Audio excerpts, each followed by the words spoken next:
Labour പാർട്ടിയിൽ ആഭ്യന്തര കലഹം രൂക്ഷം. ബ്രിട്ടീഷ് പ്രധാനമന്ത്രി കീർ സ്റ്റാർമർ രാജിവെച്ചു. ബ്രിട്ടീഷ് രാഷ്ട്രീയത്തെ വീണ്ടും അനിശ്ചിതത്വത്തിലാക്കിക്കൊണ്ട് പ്രധാനമന്ത്രി കീർ സ്റ്റാർമർ രാജിവെച്ചു. ലേബർ പാർട്ടിക്കുള്ളിലെ ആഭ്യന്തര കലഹങ്ങളും കടുത്ത സമ്മർദ്ദങ്ങളുമാണ് കൺസർവേറ്റീവ് പാർട്ടിയെ തറപറ്റിച്ച് അധികാരത്തിലെത്തിയ സ്റ്റാർമറുടെ അപ്രതീക്ഷിത രാജിക്ക് പിന്നിൽ. I shall spend more time on the most important job, being the best husband I can to my fantastic wife Vic, who has been a rock by my side through good times and bad, and being the best dad I can to my beautiful children, who are my pride. പാർട്ടിയെ നയിക്കാനുള്ള വിശ്വാസ്യത നഷ്ടപ്പെട്ടു എന്ന വിമർശനം സ്വന്തം ക്യാമ്പിൽ നിന്ന് തന്നെ ഉയർന്നതോടെയാണ് അദ്ദേഹം പടിയിറങ്ങാൻ നിർബന്ധിതനായത്. രാജിയിലേക്ക് നയിച്ച പ്രധാന വസ്തുതകൾ ഇവയാണ്. കീർ സ്റ്റാർമറുടെ രാജി പെട്ടെന്നുള്ള ഒരു തീരുമാനമല്ല, മറിച്ച് മാസങ്ങളായി ലേബർ പാർട്ടിയിൽ പുകയുന്ന അസംതൃപ്തിയുടെയും ഭിന്നതകളുടെയും പ്രതിഫലനമാണ്. ഇനി പറയുന്ന ഘടകങ്ങളാണ് അദ്ദേഹത്തിന്റെ രാഷ്ട്രീയ പതനത്തിന് ആക്കം കൂട്ടിയത്. തീവ്രമായ ആഭ്യന്തര കലഹം. ലേബർ പാർട്ടിക്കുള്ളിലെ ഇടതുപക്ഷ വിഭാഗവും മിതവാദികളും തമ്മിലുള്ള ഭിന്നത സ്റ്റാർമറുടെ ഭരണകാലത്ത് രൂക്ഷമായിരുന്നു. പാർട്ടി പ്രകടന പത്രികയിലെ വാഗ്ദാനങ്ങളിൽ നിന്ന് സ്റ്റാർമർ പിന്നോട്ടു പോയെന്ന് ഇടതുപക്ഷ വിഭാഗം ശക്തമായി ആരോപിച്ചു. സാമ്പത്തിക നയങ്ങളിലെ പരാജയം. അധികാരത്തിലേറുമ്പോൾ നൽകിയ സാമ്പത്തിക പരിഷ്കരണ വാഗ്ദാനങ്ങൾ നടപ്പിലാക്കാൻ സ്റ്റാർമർ സർക്കാരിന് സാധിച്ചില്ല.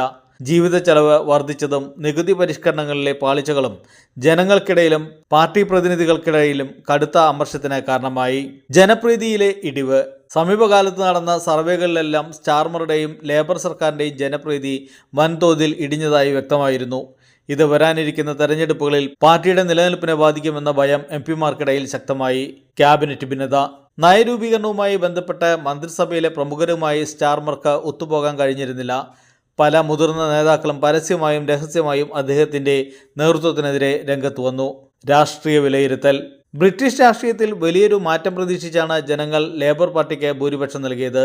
എന്നാൽ മുൻഗാമി ഋഷി സുനകിൻ്റെ സർക്കാരിനെ പോലെ തന്നെ ആഭ്യന്തര കലഹങ്ങളിൽ ഉലയാനായിരുന്നു സ്റ്റാർമർ സർക്കാരിൻ്റെയും വിധി. സ്വന്തം പാർട്ടിയിലെ വ്യത്യസ്ത ചേരികളെ ഒരുമിച്ച് കൊണ്ടുപോകുന്നതിൽ പരാജയപ്പെട്ടതാണ് സ്റ്റാർമറുടെ ഏറ്റവും വലിയ വീഴ്ചയായി രാഷ്ട്രീയ നിരീക്ഷകർ വിലയിരുത്തുന്നത്. പാർട്ടിക്കുള്ളിലെ വിയോജിപ്പുകളെ ജനാധിപത്യപരമായി നേരിടുന്നതിന് പകരം കർശനമായ അച്ചടക്ക നടപടികളിലൂടെ അടിച്ചമർത്താനാണ് അദ്ദേഹം ശ്രമിച്ചത്. അത് പാർട്ടിയിലെ അതൃപ്തി ഇരട്ടിയാക്കാൻ മാത്രമേ ഉപകരിച്ചുള്ളൂ. കൂടാതെ അന്താരാഷ്ട്ര വിഷയങ്ങളിലെ ബ്രിട്ടന്റെ നിലപാടുകളെ ചൊല്ലിയും പാർട്ടിക്കുള്ളിൽ വലിയ രീതിയിലുള്ള ചേരിതിരിവ് പ്രകടമായിരുന്നു. ഇനി വരാനിരിക്കുന്നത് എന്ത്? കീർ സ്റ്റാർമറുടെ രാജി ലേബർ പാർട്ടിയെ മാത്രമല്ല UK-യെ ഒന്നാകെ വീണ്ടും ഒരു രാഷ്ട്രീയ പ്രതിസന്ധിയിലേക്ക് തള്ളിവിട്ടിരിക്കുകയാണ്. പാർട്ടിയുടെ പുതിയ നേതാവിനെയും അടുത്ത പ്രധാനമന്ത്രിയെയും കണ്ടെത്താനുള്ള നടപടികൾ ലേബർ പാർട്ടി ഉടൻ ആരംഭിക്കും.